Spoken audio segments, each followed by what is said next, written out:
ہمارے بچے مساجد سے دور کیوں؟ اس موضوع پر واٹس ایپ پر ایک تحریر موصول ہوئی۔ اچھی لگی، سوچا اپنے ناظرین کے ساتھ شیئر کروں۔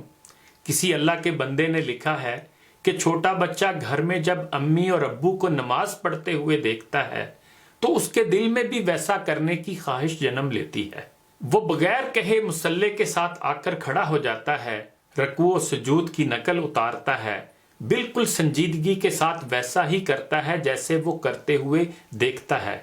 پھر وہ اپنے ابو کو مسجد میں جاتے دیکھتا ہے، وہ بھی چاہتا ہے کہ میں بھی ان کے ساتھ وہاں جاؤں، اور بغیر کہے وہ پیچھے پیچھے مسجد چلا جاتا ہے۔ کبھی گھر سے کوئی نہ بھی جائے تو وہ خود مسجد پہنچ جاتا ہے۔ وہ دیکھنا چاہتا ہے کہ یہاں آ کر لوگ کیا کرتے ہیں، یہاں لوگ جمع کیوں ہوتے ہیں۔ وہ مسجد آتا ہے لیکن اسے مسجد کے آداب کا علم نہیں ہوتا۔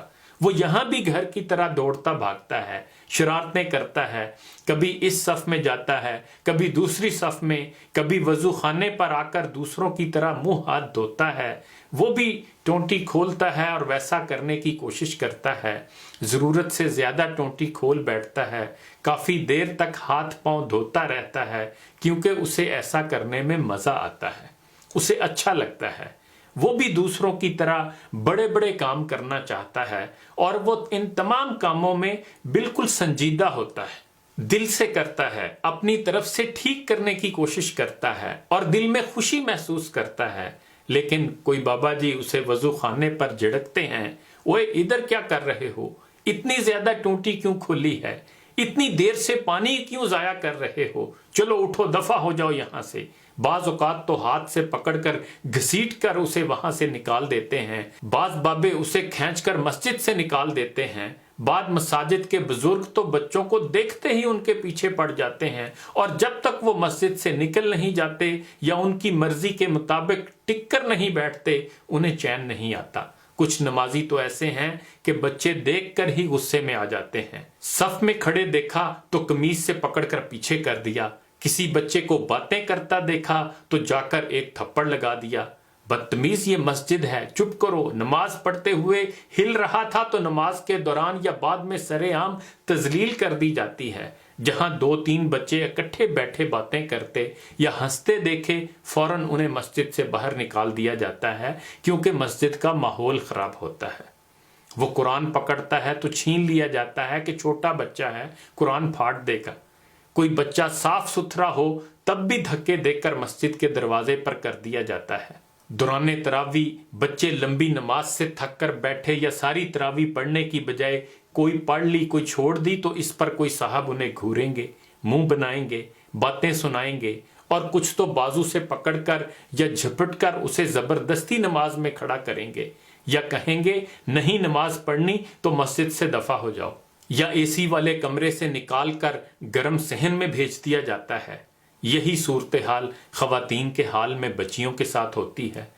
ان سب درست رویوں، گرم لہجوں، سخت غصے والے مزاجوں اور بچوں کی بے عزتی کرنے، ڈانٹنے ڈبٹنے اور مارنے کا نتیجہ کیا نکلتا ہے؟ انہیں گھورنے، مارنے کے لیے دوڑنے اور گھسیٹنے کا انجام کیا ہوتا ہے؟ ہماری مساجد بچوں سے خالی رہتی ہیں، حالانکہ انہی بچوں نے تو کل جمع ہو کر پختہ نمازی بننا تھا، لیکن افسوس ان غنچوں پر جو بن کھلے مرجھا گئے۔ دوسرا سبب مساجد کے قاری صاحبان ہیں کہ جن کے پاس بچے سپارہ قاعدہ پڑھنے آتے ہیں۔ اب یہاں بھی نظم و ضبط کا عظیم مسئلہ سامنے آتا ہے۔ کسی بچے کی پڑھنے کی غلطی نکلی نہیں اور ٹھا کر کے ڈنڈا، مکہ یا چپت اس کے جسم پر لگی نہیں۔ خوف اور جبر کا ماحول، ہر غلطی پر سزا، ہر بار سبق یاد نہ ہونے پر بے عزتی اور مار کٹائی یا کم از کم سرے عام تذلیل۔ یقیناً ان میں اچھے لوگ بھی ہیں لیکن اکثریت شکاوت قلبی کے حامل۔ مجھے کتنے لوگ ایسے ملے کہ جنہوں نے کہا کہ میری بچپن میں خواہش تھی کہ میں عالم دین بنوں، حافظ قرآن بنوں، دین سیکھوں، لیکن فلاں قاری صاحب کی وجہ سے میں ایسا متنفر ہوا کہ دوبارہ مسجد داخل نہیں ہوا۔ میں نے فلاں بچے کی خوفناک پٹائی لگتے دیکھی اور میں وہاں سے بھاگ گیا۔ مجھ پر قاری صاحب کے روب کی وجہ سے سبق یاد ہی نہیں ہوتا تھا یا یاد کیا ہوا بھی بھول جاتا تھا۔ قاریوں اور نمازیوں کے ان رویوں نے ہماری مساجد کو بے رونق کر رکھا ہے۔ رسول اللہ صلی اللہ علیہ وآلہ وسلم کے دور میں کیا ہوتا تھا؟ مسجد نبوی میں کیا صورتحال تھی؟ بچے تو ہر دور میں شرارتی رہے، بھاگنے دوڑنے، باتیں کرنے، اچھلنے کودنے والے۔ ابھی انہیں کیا پتا کہ مسجد کے آداب کیا ہیں؟ مساجد میں آتے جاتے رہیں گے، نمازیوں کو دیکھتے رہیں گے تو آہستہ آہستہ سب سیکھ جائیں گے کہ مسجد میں کس طرح رہا جاتا ہے۔ نبی کریم صلی اللہ علیہ وآلہ وسلم کے دور میں بھی بچے ایسا ہی کیا کرتے تھے، کبھی اس صف میں دوڑ، کبھی اس صف میں، کبھی نبی کریم صلی اللہ علیہ وآلہ وسلم کے اوپر چڑھ گئے، کبھی سجدے میں آپ ہیں تو آپ کی پیٹھ پر چڑھ کر کھیلنے لگے، کبھی ممبر پر چڑھ گئے، کبھی رونے لگے، کبھی کچھ۔ لیکن آپ صلی اللہ علیہ وآلہ وسلم کا رویہ کیا تھا؟ سر سجدے میں ہے، تمام صحابہ بطور مقتدی بھی سر بسجود ہیں، سجدہ طویل ہو گیا، طویل سے طویل تر۔ صحابہ کے دل میں مختلف خیالات آ رہے ہیں کہ آج اللہ خیر کرے نبی کریم صلی اللہ علیہ وآلہ وسلم سر سجدے سے کیوں نہیں اٹھا رہے؟ بہت دیر بعد سر اٹھایا، نماز مکمل کی، سلام پھیرا، صحابہ کو متفکر پایا تو فرمایا بات دراصل یہ تھی کہ ایک بچہ میری پیٹھ پر چڑھ کر کھیلنے لگا، میں نے اسے اتارنا مناسب نہیں سمجھا، جب وہ خود ہی اترا تو پھر میں نے سر اٹھایا۔ کتنی عزت، کتنا احترام مسجد میں نماز کے دوران بھی ایک بچے کے کھیل یا اس کی شرارتوں کا۔ بچے کے رونے کی آواز آتی تو آپ صلی اللہ علیہ وآلہ وسلم نماز مختصر کر دیا کرتے تھے، لیکن یہ کبھی نہیں کہتے تھے کہ لوگوں یا عورتوں اپنے بچوں کو مساجد میں نہ لایا کرو، اس سے ہماری نمازیں خراب ہوتی ہیں۔ کیا ہماری نمازوں کا خشوع و خضوع نبی کریم صلی اللہ علیہ وآلہ وسلم یا صحابہ کرام کی نمازوں سے زیادہ ہے کہ جو کسی بچے کی آواز پر فوراً خراب ہو جاتا ہے؟ بلکہ آپ صلی اللہ علیہ وآلہ وسلم تو لوگوں کو کہتے کہ عورتوں کو مساجد میں آنے سے نہ روکو۔ اب عورتیں آئیں گی تو ان کے ساتھ بچے بھی آئیں گے اور وہ ہنسیں گے بھی، روئیں گے بھی، تو کیا کیا جائے؟ برداشت کیا جائے، اپنے اندر صبر و تحمل پیدا کیا جائے۔ لیکن ہم جوں پہلی دوسری صف کے پختہ نمازی بنتے جاتے ہیں، ہمارا مزاج اتنا ہی سخت ہوتا چلا جاتا ہے، اتنا ہی تکبر آ جاتا ہے، مزاج گرم ہو جاتا ہے۔ یہ کیسی عبادت ہے؟ اس کا نتیجہ تو دل کی نرمی کی صورت میں نکلنا چاہیے، اچھے اخلاق، نرم گفتگو، بچوں سے محبت کی شکل میں ظاہر ہونا چاہیے۔ ہونا تو یہ چاہیے کہ ہم بچوں کو مساجد میں آنے کی ترغیب دیں، کوئی بچہ مسجد آئے اس کا استقبال کریں، اسے گلے لگائیں، اسے بوسہ دیں، اسے اتنی محبت، اتنا پیار، اتنی عزت و احترام دیں کہ اسے لگے کہ دنیا میں اس سے بہترین جگہ کوئی نہیں، ایسے اعلیٰ لوگ کہیں نہیں۔ اس کی شرارتوں، غلطیوں، باتوں، اچھلنے کودنے کو برداشت کریں اور کبھی سمجھائیں تو علیحدگی میں نرمی اور شفقت سے، اس طرح کہ اس کی عزت نفس محفوظ رہے۔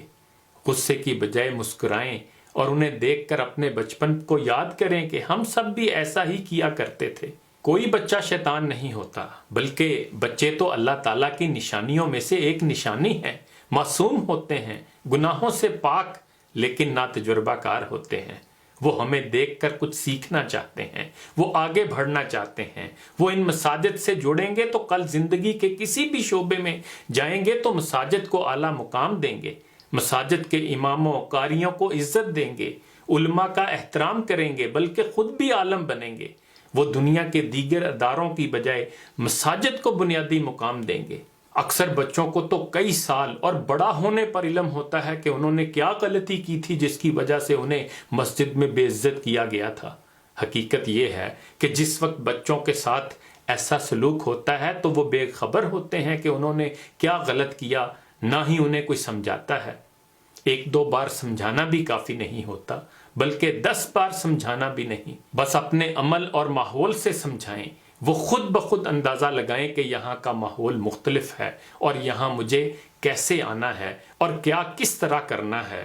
نبی کریم صلی اللہ علیہ وآلہ وسلم نے بچے تو درکنار کسی بڑے انسان کے مسجد میں پیشاب کرنے کو بھی برداشت کیا اور لوگوں کو اسے مارنے یا ڈانٹنے سے منع کیا، پھر اسے بلا کر شفقت سے سمجھایا کہ مساجد نماز کی ادائیگی کے لیے ہوتی ہے، نہ کہ ایسے کاموں کے لیے۔ وہ اس حسن سلوک سے بہت متاثر ہوا اور آپ کا گرویدہ ہو گیا۔ کیا آج ہم کسی غیر مسلم کے لیے اپنی مساجد میں اتنی برداشت اور حوصلہ رکھتے ہیں؟ کم از کم مسلمان بچوں کے لیے تو پیدا کریں۔ میرے خیال میں تو بچے مساجد میں اگر پیشاب یا پاخانہ بھی کر دیں تو اس پر ہنگامہ کھڑا نہ کریں اور نہ ان کے والدین کو شکایات لگائیں کہ انہوں نے بچوں کو مسجد میں کیوں بھیجا۔ اسکول اپنے کاروبار کے لیے 2.5-3 سال کے بچے کو برداشت کرتا ہے، ان کے لیے آیا یا ماسی کا بندوبست کرتا ہے، انہیں ہر صورت صاف ستھرا رکھتا ہے، پیمپرز کا بندوبست رکھتا ہے یا کم از کم والدین کے تعاون سے اسے سر انجام دیتا ہے، اور اس کی کوشش ہوتی ہے کہ باوجود ان تمام تکالیف کے زیادہ سے زیادہ بچے اسکول میں آئیں۔ یہی وجہ ہے اسکول بچوں سے بھرے ہوئے ہیں، کلاسز میں جگہ نہیں، لیکن مساجد میں بچے ناپید ہوتے جا رہے ہیں۔ مساجد کی صفائی ستھرائی کے لیے ہم خرچ کرتے ہیں، ایک اور صفائی والے آدمی کا خرچہ برداشت کر لیں تو ہماری نئی نسلیں نمازی بن سکتی ہیں۔ جب سے ہماری مساجد میں قیمتی قالین بچھانے اور شیشے والی کھڑکی اور دروازوں کا رجحان پیدا ہوا ہے، اس وقت سے مساجد کی انتظامیہ بچوں کے حوالے سے اور زیادہ حساس ہو گئی ہے۔ انہیں ہر وقت یہ خدشہ رہتا ہے کہ بچے قیمتی قالین خراب کر دیں گے، شیشے والے دروازے ٹوٹ سکتے ہیں۔ ہم یہ سوچ لیں کہ بچے زیادہ قیمتی ہیں یا قالین، بچوں کی تربیت زیادہ ضروری ہے یا شیشوں والے دروازوں کی حفاظت۔ آئیے مساجد اور اپنے دلوں کے دروازے بچوں کے لیے کھول دیجئے، یہ ہماری ذمہ داری ہے۔ انہی گزارشات کے ساتھ اجازت چاہوں گا، اپنا خیال رکھیے گا، اللہ حافظ۔